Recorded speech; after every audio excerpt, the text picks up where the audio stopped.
C'est un hôtel ultra chic sur la Croisette de Cannes. Un palace qui accueille le temps du festival, la délégation cinéma du groupe France Télé. C'est un endroit qui, contrairement peut-être aux apparences, est un endroit de travail. Lui, c'est Daniel Goudineau, le patron de France 3 Cinéma. Son job ici, sélectionner les films qu'il va financer. Rendez-vous ce matin avec une productrice. Bonjour, vous allez bien? Bonjour, je vous fais des bisous. Stéphanie Carreras lui propose un long métrage, l'adaptation d'un livre. Sur le développement, c'est un biopic? C'est une fiction, alors on peut dire que c'est de l'autofiction, mais c'est pas du biopic. On est sur un vrai premier film.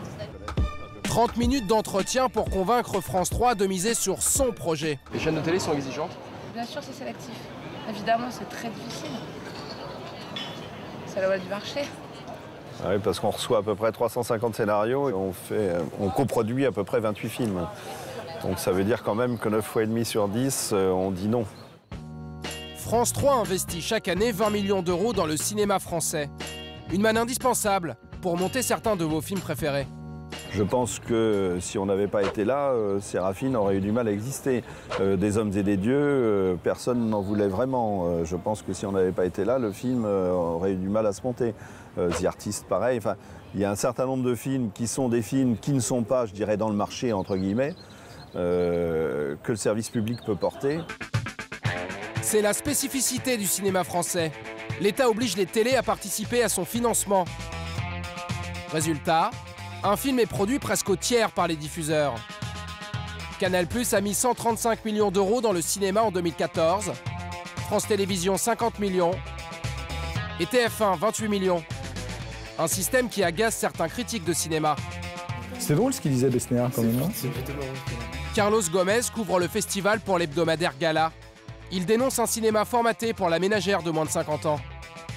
Un diffuseur se dit « Oh là là, mais à 20h50, mon spectateur de base, il veut pas qu'on lui prenne le chou avec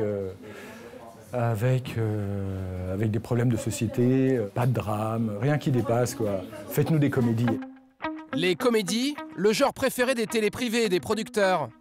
Marc Missonnier est le patron de Fidélité Film. Il est à Cannes à la recherche de financement. On enchaîne les rendez-vous toute la journée. À partir de 10h du matin, pas avant, parce qu'on se couche très tard. On va voir des films le soir et après on fait la fête. Ce jour-là, rencontre avec deux agents. Ça va. Salut, je me mets là.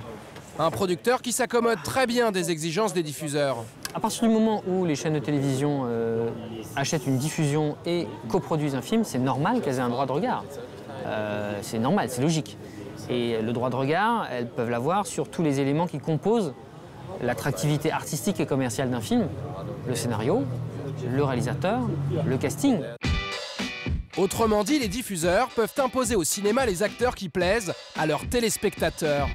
Conséquence, les cachets ont flambé pour une minorité d'entre eux, qui peuvent gagner plus d'1 million d'euros par film. C'est ce qu'a dénoncé le producteur Vincent Maraval en 2012. Une inflation des salaires payée en partie, selon lui, par de l'argent public. Les aides de l'État distribuées par le CNC et l'apport de France Télévisions. Les acteurs, sociologiquement, ne sont pas responsables. Ils n'ont pas fait des braquages pour être payés. L'argent public, quand on fabrique un film, il va autant à quelqu'un qui va ventouser, comme on dit, sur le trottoir, ou au maquilleur. L'argent ne vient pas uniquement sur l'acteur. L'organisme public chargé de distribuer les aides, c'est le CNC. Et depuis janvier, les règles ont changé. Fini les subventions pour les films dont les acteurs gagnent plus d'1 million d'euros. Nous ne voulons absolument pas empêcher ces acteurs de pouvoir gagner correctement leur vie par rapport aux films qu'ils font. La seule chose que nous disons, c'est qu'à ce moment-là, c'est prenez des risques, acceptez de prendre des risques, acceptez d'être payé en fonction du succès des films. Il y a quand même des montants de rémunération qui ne peuvent pas être compris dans le public. Et donc si ce n'est pas compris dans le public, c'est difficile de mobiliser de l'argent public là-dessus. Un cinéma français qui se porte à merveille. L'année dernière, 91 millions de places ont été vendues pour des films made in France. Un record depuis plus de 30 ans.